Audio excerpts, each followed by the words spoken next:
donde están, por favor, acompáñenme en oración y vamos a pedir dirección a nuestro Señor para su palabra de esta mañana. Padre, nos presentamos delante de ti y nos encomendamos en tu diestra protectora para que sea tu Santo Espíritu llenando nuestra vida en esta mañana. Tu palabra es luz para nosotros y el tema que vamos a tocar, Señor, te pedimos que sea de bendición y también sane nuestro corazón y sea aliento para todos nosotros. Queremos pedirte, Señor, que tú nos guíes a través de cada uno de los versículos que vamos a ver hoy y que podamos salir llenos de tu presencia, de tu Santo Espíritu, de tu paz en esta mañana. Ayúdanos a disponer nuestro ser, nuestro corazón, nuestra vida entera para participar de la Santa Cena en esta mañana. Y juntos como hermanos podamos darte la gloria y proclamar que tú te encarnaste, fuiste sacrificado en la cruz, moriste, pero al tercer día resucitaste y hoy vives y esperamos tu venida. Gracias, Señor. En nombre de Jesús. Amén. Amén. Amén. Hoy quiero compartir con ustedes, retomando ya la primera carta de Juan en el capítulo 4, si la van buscando en sus Biblias, un tema un tanto espinoso, pero cuando lo entendemos desde la perspectiva de Juan, con seguridad va a traer un refresco a nuestro corazón. Es algo que a lo largo de los años uno puede ponerlo en práctica y ver cómo el Señor tiene cuidado de nosotros en las cosas más sencillas. Ustedes conocen que en la historia de la humanidad ha habido una temporada en la cual se ha disparado la fiebre del oro. Y todo el mundo quería tener o encontrar una veta de oro. Y junto con esta fiebre del oro también surgieron los que engañaban y los que querían hacer un negocio un poco más oscuro al respecto. Entonces se encontró una diferencia entre el oro verdadero, y el oropel. No sé si han escuchado hablar del oropel, también conocido como el oro de los necios. Entonces son dos elementos que trajo mucha disputa dentro de los mineros o de la gente que se dedicaba a buscar oro. El oropel, básicamente, de acuerdo a lo que hemos ido investigando, es pirita de hierro. Aquí tenemos un químico que seguramente más adelante nos va a dar más luces al respecto, pero es muy parecido al oro. Y la gente podía fácilmente confundirlo con el oro. Y los que querían ganar dinero de manera fácil, pues vendían esto como si fuera oro y la gente terminaba gastando mucho dinero, pero quedándose con absolutamente nada. Solamente los mineros expertos podían distinguir el oropel del oro verdadero a simple vista. Los mineros expertos. Pero la gente inexperta tuvo que desarrollar diferentes tipos de pruebas para distinguir entre el oro verdadero y el oropel. Voy a darles dos de las más sencillas. La primera seguramente lo han visto hasta en las caricaturas. Cuando tienen una pepita de oro, ¿qué es lo que hacen? Muerden la pepita de oro, ¿no? Y decía, ¿por qué la morderán? ¿Cuál será el asunto? Y después entendí por qué. Resulta que el oro tiende a ser más débil que los dientes del ser humano. Por eso cuando se lo muerde, deja marcas. Les dejo esta incógnita porque a mí me ha pasado. Cuando llegan a su casa, los que están casados, muerdan su anillo de matrimonio y se van a dar cuenta que le van a dejar una rayita. Y ahí vamos viendo si es oro verdadero o es oropel. La segunda prueba, tenían una especie de tablita de cerámica. Y en esta tabla de cerámica raspaban. Y se daban cuenta que el oro solamente dejaba una línea amarilla, pero el oropel dejaba una línea medio verduzca. Entonces así podían darse cuenta y probar si era oro verdadero o era este famoso oro de los necios. Nosotros como creyentes, amados hermanos, estamos en una situación muy parecida. Cuando escuchamos la predicación en distintos lugares, o vemos diferentes tipos de costumbres o actividades dentro de diferentes congregaciones. Hoy la iglesia está diversificada de tal manera que podemos encontrar muchas cosas. Y estamos en un punto en el cual nosotros debemos darnos cuenta y poner a prueba todas estas cosas que escuchamos y que vemos. Con seguridad todos vamos a afirmar y van a afirmar que lo que se está predicando, que lo que se está haciendo es bíblico, es cristocéntrico, es de buena doctrina y todo esto. Pero debemos encontrar y poder saber cómo la palabra nos lleva a saber diferenciar el oro espiritual del oropel que pueda ir en contra de nosotros. Eso es algo que necesitamos entender. y son corrientes que están surgiendo en este tiempo porque se ha ido entremezclando con mucho del pensamiento humanista. Por ejemplo, hay una corriente dentro de la iglesia que pone muchísimo esfuerzo en lo que se ve. ¿Esto es malo? Pues intrínsecamente no, pero se le pone mucho énfasis en lo que se ve y se deja de lado mucho lo que se predica. Es un tanto complejo ver que se invierte una gran cantidad de tiempo, de esfuerzo, de dinero en que todo lo que entra por los sentidos sea espectacular. Pero la predicación de la palabra tiende a bajar, no solamente en tiempo, sino en calidad. Y hay un objetivo en esta corriente dentro de la iglesia, es atraer a la gente. Ok, ¿esto es malo? ¿Es un objetivo correcto? Bueno, debemos verlo a la luz de las Escrituras. Porque cuando queremos atraer a la gente para solamente apelar a las emociones, estamos cometiendo un serio error. Porque la palabra del Señor, la Biblia, el mandato de Cristo, nos enseña el objetivo central que todo creyente debemos tener y que toda la iglesia del Señor debe tener. ¿Y cuál es este objetivo central? A través de las Escrituras, a través de la enseñanza de Cristo. Es que nosotros con la enseñanza de la palabra de Dios podamos apelar al espíritu, al corazón, al alma, a la mente de las personas, para que Dios gobierne las emociones y éstas sean fundamentadas y centradas en Cristo. Por eso es tan importante que la enseñanza y la actividad dentro de la iglesia esté siempre fundamentada en la palabra. ¿Por qué? Porque cuando eso es una realidad, nosotros estaremos firmes en Cristo Jesús. Van a venir tiempos complicados, van a venir tiempos contrarios a nuestra vida. Vamos a enfrentar aflicción, vamos a pasar pena, vamos a pasar dolor y llanto. Pero hermanos míos, estaremos firmes en la roca que es Cristo Jesús. Y podremos salir adelante porque tendremos en nuestro corazón al Espíritu Santo que nos alienta, nos levanta, nos exhorta y en todo tiempo nos susurra al oído. Y muchas veces a través de hermanos nos hace entender que está presente, nos ama, nos cuida y nos lleva de la mano. Y esto solamente puede ser logrado con una enseñanza fundamentada en la palabra del Señor. Se necesita desesperadamente que nosotros como creyentes tengamos arraigada la palabra de Dios de tal manera que cuando tengamos alguna aflicción, el Espíritu Santo puede echar mano y traer nuevamente a nuestra memoria lo que hemos aprendido y ser alentados. Pero cuando la predicación es efímera, cuando la predicación es diluida, es ambigua, ¿qué va a quedar en el corazón de las personas? ¿De qué va a echar mano el Espíritu Santo? Por eso es importante que nosotros como creyentes podamos reconocer la diferencia entre el Espíritu de verdad que nos enseña el Señor a través de hombres de Dios en la iglesia, en su iglesia, y enseñanzas que nos van a desviar, que es este oropel espiritual que nos va a salir bastante caro. Hoy yo tengo dos propósitos para lo que vamos a compartir en esta mañana.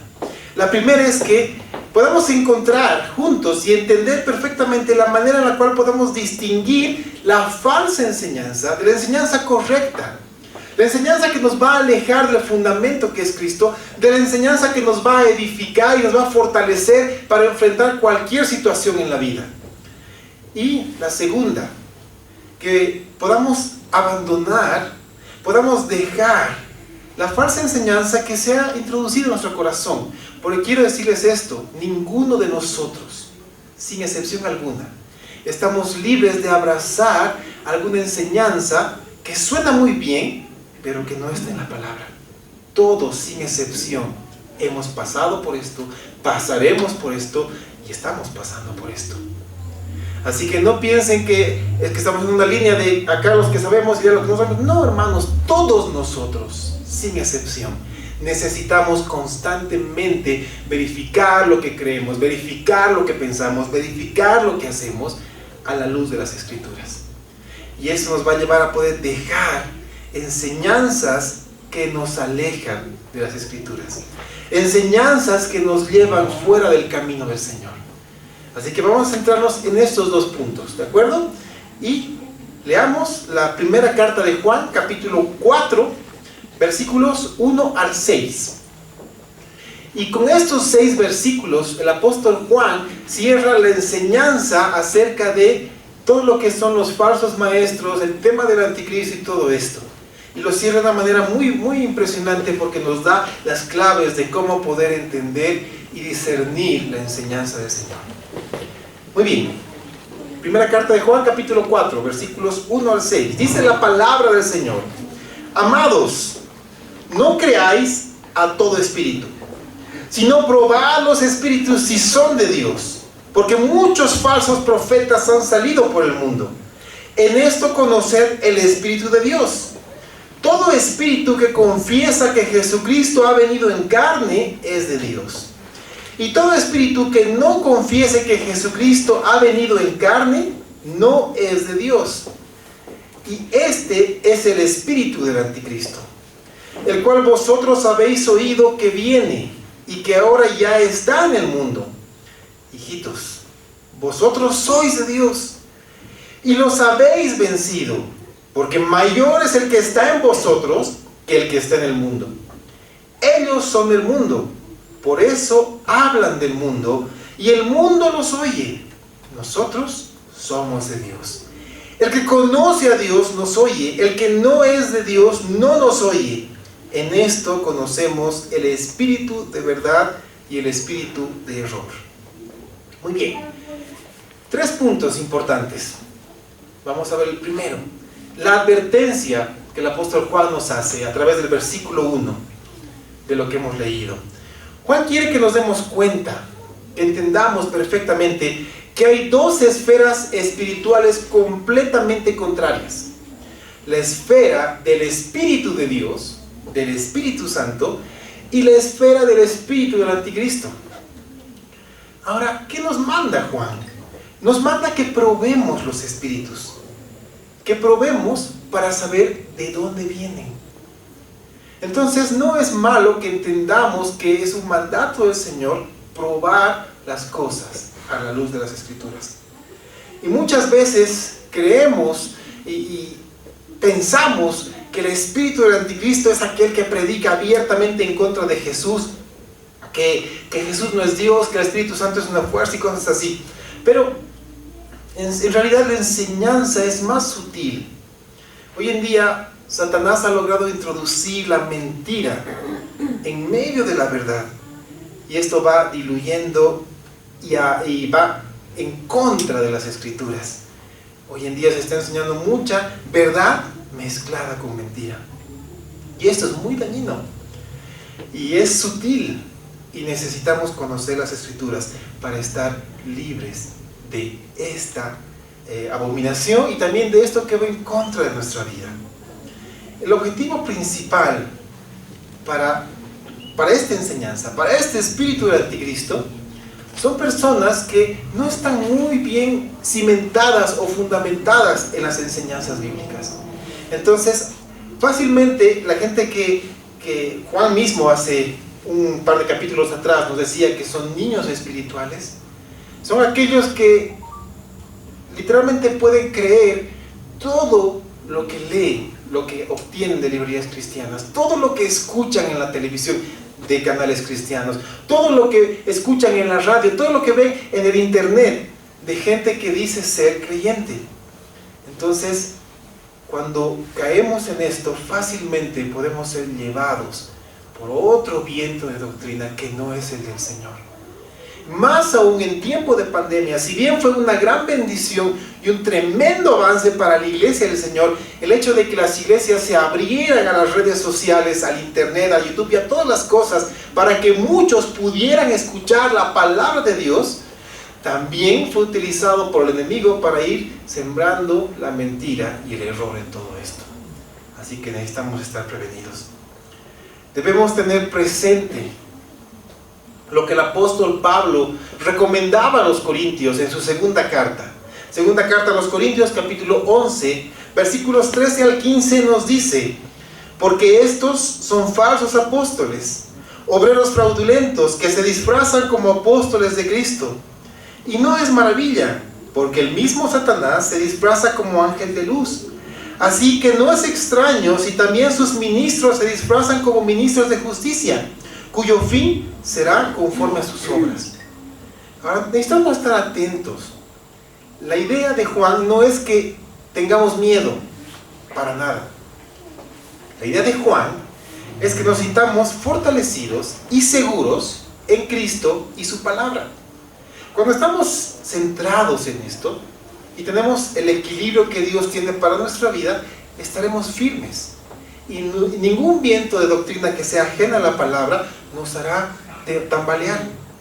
Como les dije al principio, ninguno está libre de que esto pueda suceder. Y algo interesante que nos dice Juan, en una de las frases del versículo 1 es: no creáis a todo espíritu.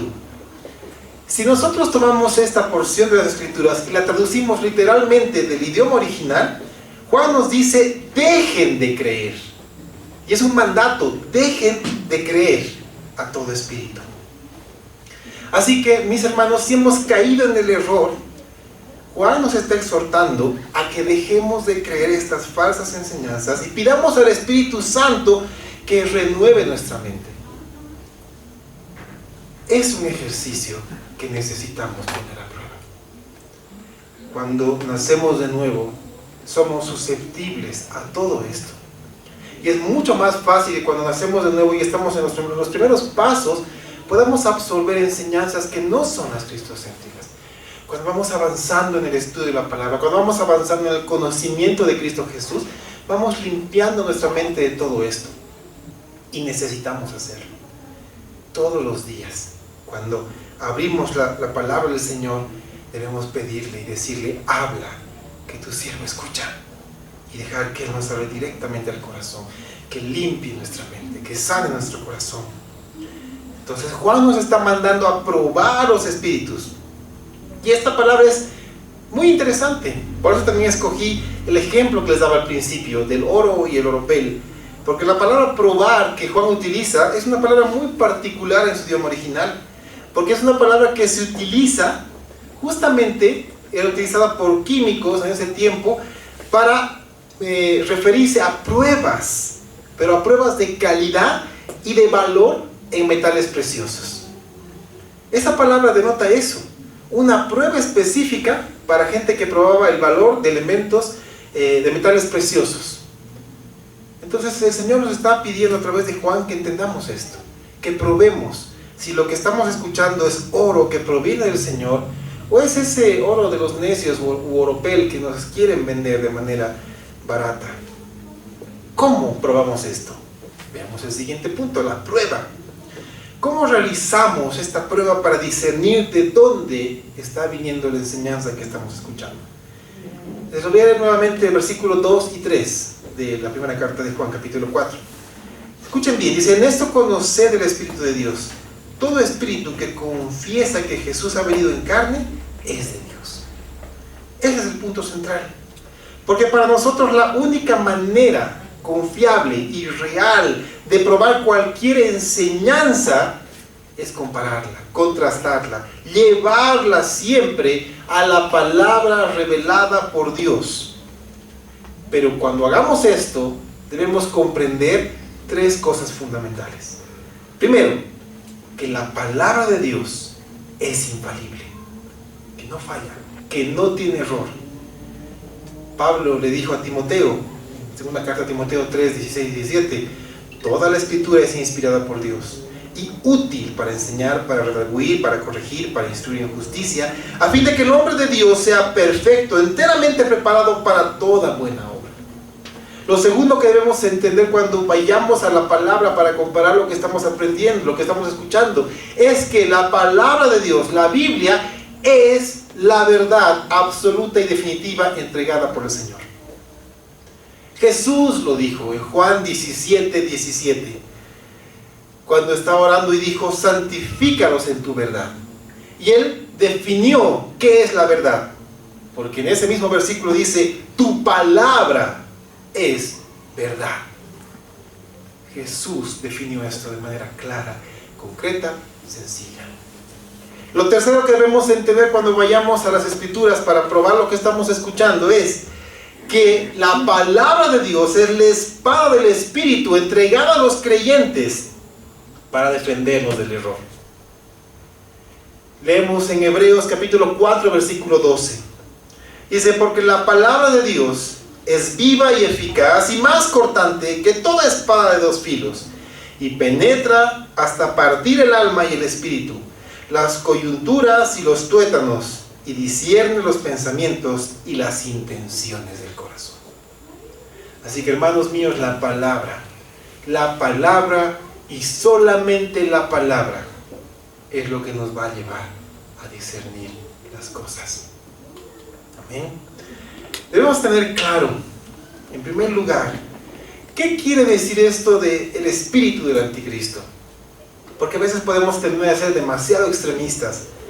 Porque esto se está refiriendo a alguien que con su enseñanza sutilmente siembra mentiras, siembra engaño y siembra algo que es contrario a las Escrituras.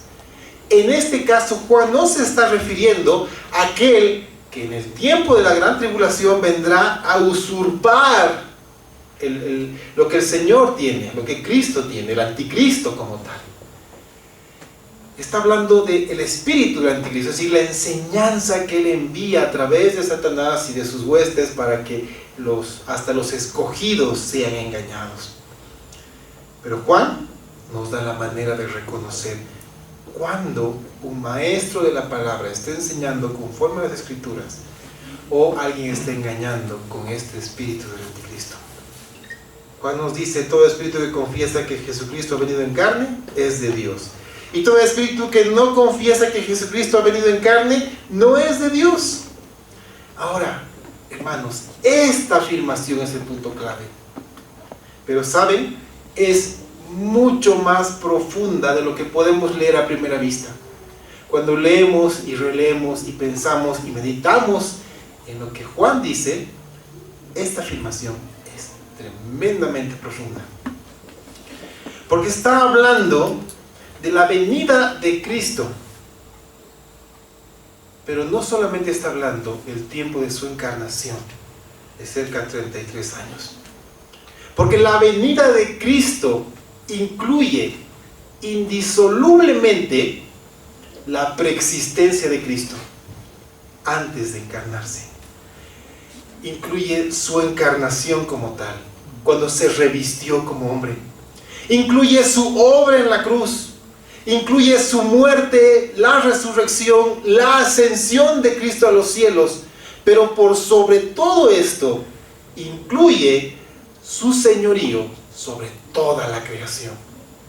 Por eso Cristo dijo, toda potestad me es dada en el cielo y en la tierra.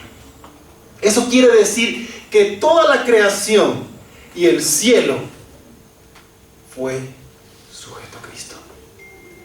Cristo es el soberano. Cristo es el rey. Cristo es el salvador. Cristo es el gobernante de toda la creación y de nuestras vidas. Y no podemos dividir o olvidar alguna de estas partes. ¿Saben? En contraparte, los que son guiados por el espíritu del anticristo tienden a enseñar que la venida de Jesús es algo que simplemente juega con los sentimientos. ¿A qué me voy con esto?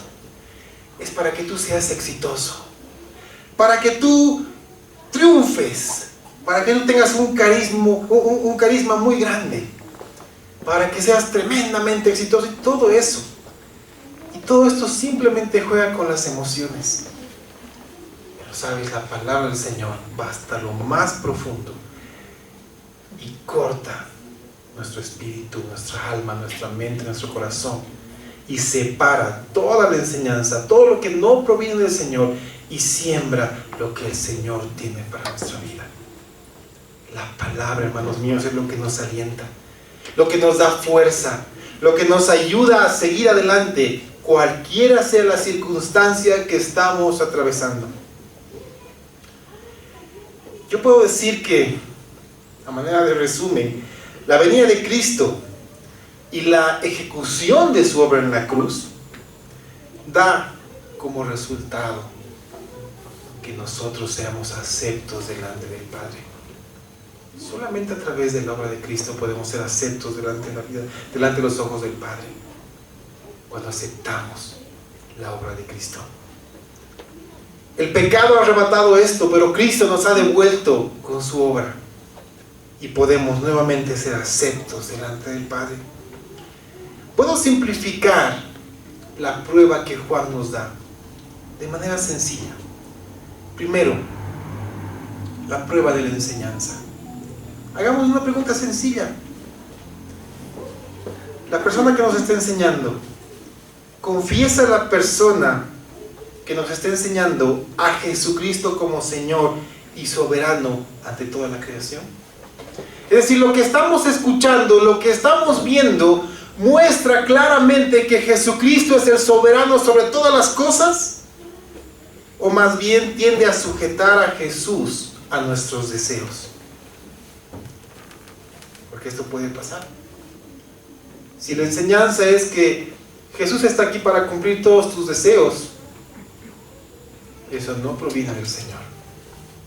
Jesús está acá para que Él sea tu Señor y para que Él transforme tu vida de adentro hacia afuera, para que gobierne en tu corazón, para que limpie tu mente, para que te entregue una vida nueva y abundante, para que nos sujetemos a Él. Porque decirle Señor es aceptar que Él está por encima de nosotros y que somos nosotros los que debemos obedecer a Él en amor. Por eso Cristo dijo: si me aman, obedezcan mis mandamientos. Y necesitamos hacerlo. Lo segundo, la prueba de conducta. Otra pregunta muy sencilla. ¿La persona de quien escuchamos la enseñanza da evidencia del fruto de justicia en su vida? Por eso, uno de los requisitos para los que enseñan la palabra es ser irreprensibles. No dice libre de pecado, porque no hay uno solo que esté libre de pecado, pero sí que seamos irreprensibles. Es decir, que cuando cometemos un pecado, ese instante corramos a los pies de Cristo y rindamos cuentas y seamos limpios una vez más. Esto es importante. Podemos hacerlo. Necesitamos hacerlo. ¿La persona que está enseñando da fruto de esto? ¿O su manera de vivir es diametralmente opuesta a la vida de Cristo? Alguna vez escuché una enseñanza que me dejó absorto. Este hombre decía: Jesús entró en un pollino a Jerusalén. En ese tiempo era como un Ferrari para los hebreos. Por eso yo tengo un Ferrari, una avioneta y un helicóptero. Imagínense la justificación que este hombre daba. Absurda. Necesitamos conocer la palabra. La tercera, la prueba de profesión. ¿Qué quiere decir esto? Otra pregunta sencilla. ¿Está la persona rendida a la palabra de Dios? ¿O simplemente la usa como un trampolín para su enseñanza? Yo lo dije muchas veces, tal vez hasta le suene trillado, pero cuando alguien sube al púlpito, debe abrir las Escrituras, leer las Escrituras, enseñar las Escrituras y predicar de las Escrituras, y dejar que Dios nos hable a través de ellas y el Espíritu Santo abone la enseñanza en nuestro corazón. Pero cuando alguien sube al púlpito y utiliza un versículo de la Biblia para dar su punto de vista, lo que él cree, lo que él piensa, debemos tener mucho cuidado. ¿Cuál es el resultado que Juan nos da? Es sencillo. Versículos 4 y 6 dice: hijitos, vosotros sois de Dios y los habéis vencido, y han vencido a los que dan las enseñanzas que no son de Dios, porque mayor es el que está en vosotros que el que está en el mundo. Y esa es una promesa y una garantía del Señor para todos nosotros, para no temer. Mayor es el que está en nosotros, Cristo Jesús. Aquí Juan se refiere a Cristo Jesús. Mayor es el Señor que está en nosotros que el que está en el mundo. Así que si alguna enseñanza contraria a la palabra se ha arraigado en nuestro corazón, el Señor puede limpiar esto y renovar nuestra mente. Y quitar esto y dejar que seamos libres de todo esto y fortalecidos nuevamente en el Señor. Lo necesitamos desesperadamente. ¿Saben por qué? Porque muchos creyentes hoy en día están alejados de la iglesia porque han sido lastimados por falsas enseñanzas, porque han sido lastimados por costumbres o por prácticas contrarias a la palabra, y necesitan el amor del Señor. Hermanos míos, dejemos que el Espíritu Santo renueve, porque mayor es el que está en nosotros que el que está en el mundo. Vivimos en un mundo en el cual el error y la falsa enseñanza abundan. Y ahora han salido a relucir mucho más con esto de todo lo que hay en línea. Pero como creyentes debemos probar constantemente los espíritus para discernir cuál es del Señor y cuál no, cuál nos va a edificar y cuál nos va a alejar de la enseñanza del Señor. Debemos hacerlo, podemos hacerlo. Hoy lo hemos visto, es sencillo. No debemos temer, más bien debemos asentarnos más en lo que Dios tiene para nosotros. Podemos usar las pruebas que Juan nos da. Podemos diferenciar el oro espiritual del oro de los necios. Podemos hacerlo. Porque solamente si nosotros tenemos la palabra de verdad con nosotros, vamos a poder escuchar lo que Judas escribió en su carta. En el versículo 3, se los leo, dice: amados, por la gran solicitud que tenía de escribiros acerca de nuestra común salvación. Escuchen. Me ha sido necesario escribirlos exhortándoos que contendáis ardientemente por la fe que ha sido una vez dada a los santos. ¿De qué está hablando Judas? Está hablando que nosotros contendamos, luchemos ardientemente por la fe, por la enseñanza que Jesucristo ha plantado en nosotros. Y contender ardientemente muchas veces es no solamente discernir o desechar, sino también es enseñar la verdad conforme a las Escrituras. Ustedes van a escuchar muchas veces, sobre todo la gente que enseña las cosas contrarias a la palabra, que te digan: no juzgues.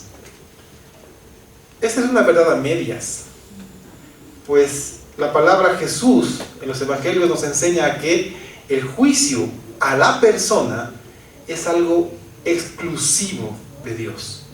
Nadie puede juzgar a las personas, porque eso le pertenece solamente al Señor. Pero también tenemos un mandato en las Escrituras de juzgar la enseñanza, es decir, el hacer de las personas. Yo puedo discernir y juzgar y señalar cuando una enseñanza es falsa, y tú lo puedes hacer. No estás yendo en contra de la enseñanza del Señor. Estás denunciando lo que una persona está haciendo contraria a la palabra, y estás dejando a esa persona en las manos del Señor. ¿Sabes? No tengas miedo a hacer esto. ¿Sabes por qué? Porque cuando tú lo haces, tú das la oportunidad que esta persona escuche, entienda, discierna, vaya a las Escrituras y pueda arrepentirse. Uno de los mejores ejemplos que hay al respecto es de uno de los príncipes predicadores de Inglaterra. Él estaba hablando con su amigo y le dijo: oye, ¿escuchaste lo que este otro predicador dijo? Estaba tan equivocado en todo lo que enseñó. Y su amigo le dijo: oye, qué curioso, él dice exactamente lo mismo que tú. Entonces él paró, se sintió triste, corrió a su habitación y, arrodillado, pidió en oración ser confrontado con las Escrituras. Abrió su Biblia y pudo entender que el que estaba equivocado era él. Pudo arrepentirse de esto, volver al camino del Señor y enseñar lo que era correcto. Así que, amados hermanos, no tengan miedo, porque sin excepción, todos los que estamos acá, yo el primero, somos susceptibles a caer en el error. Pero mayor es el que está en nosotros que el que está en el mundo. Que Él nos puede tomar, puede extender su mano a nosotros, puede limpiar nuestra mente y corazón.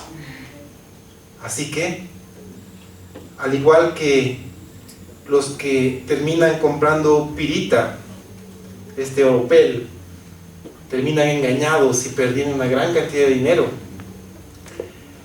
yo quiero exhortarlos, hermanos, a que podamos discernir las enseñanzas para no pagar un alto precio, sino para fundamentarnos en la palabra del Señor. Yo quiero cerrar esto con algo muy sencillo. Nosotros como creyentes necesitamos hacer dos cosas. La palabra nos manda a renovar nuestra mente, ¿no es así? Pero también la palabra nos manda a reclamar nuestro corazón. ¿Entiendes la diferencia? Renovar nuestra mente puede ser hecha a través de las Escrituras. Reclamar nuestro corazón es un término militar. ¿Sabes qué quiere decir? Hagamos de cuenta que nuestro país fue invadido. La mitad de nuestro país está tomado por otro país. ¿Qué es lo que necesitamos hacer? Agruparnos, organizarnos y militarmente rechazar ese ejército, neutralizarlo y botarlo de nuestro país para reclamar nuestro territorio. Eso es lo que necesitamos hacer, porque muchas veces las falsas enseñanzas tienden a hacerse ídolos en nuestro corazón. No solamente las falsas enseñanzas, sino también los falsos maestros. Y cuando un falso maestro se ha hecho ídolo en nuestro corazón, necesitamos desterrarlo.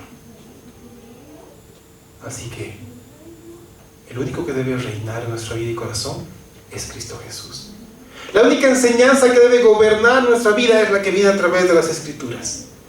Reclamemos nuestro corazón, renovemos nuestra mente.